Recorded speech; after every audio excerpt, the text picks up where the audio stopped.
બન્યું કેવું એ વાત કરો. કેવું બન્યું? જોરદાર બન્યું. કયું શાક છે એ આપણે પૂછીએ. કોઈ આપે છે જવાબ. મને લાગે 99% ફેલ થશે, નહીં ખબર હોય. આ કયું શાક છે બેન? સામું જોવું. ખબર છે? નથી ખબર. પરાઠા સાથે કયું શાક છે ખબર છે તમને? સેવ ટમેટા નથી. ચાલો ફેલ. તમે કયો. ઓળો. જો લેડીઝ છે બધા છતાં એમને ખબર નથી. ઓળો નથી. ચાલો ફેલ. ઓળો નથી. તમે કયો કયું શાક છે? શિક્ષક છો, તમને તો ખ્યાલ આવી જવો જોઈએ. નથી આઈડિયા આવતો? હા હા હા. નથી ખબર. નથી ખબર.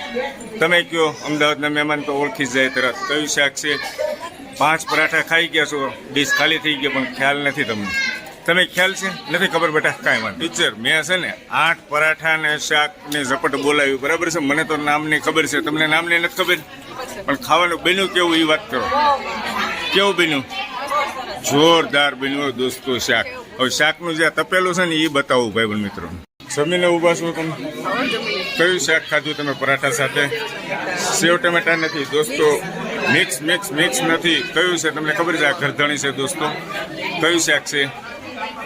ખાવાની મજા આવે છે, ખ્યાલ નથી કયું છે. તો 99% બહેનો અને માતાને પૂછ્યું, પરાઠા સાથે શાકનો આનંદ લીધો, પણ ખબર નથી કયું સબ્જી છે. હવે આપણે પૂછીએ કયું શાક છે સાહેબ? આ સબ્જી એકદમ ટમેટા ભૂસાની સબ્જી છે અને સ્પેશિયલ અમારા મિત્રએ બનાવેલી છે.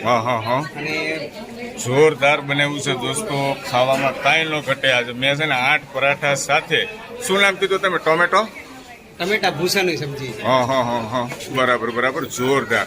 બધી મારી બહેનો અને માતાઓને પૂછ્યું, પણ કોઈને ખબર નથી. અને આજે જો કારણ કે પહેલી વાર લેડીઝ પારખી ન અગે એટલે ખરેખર અઘરું કહેવાય.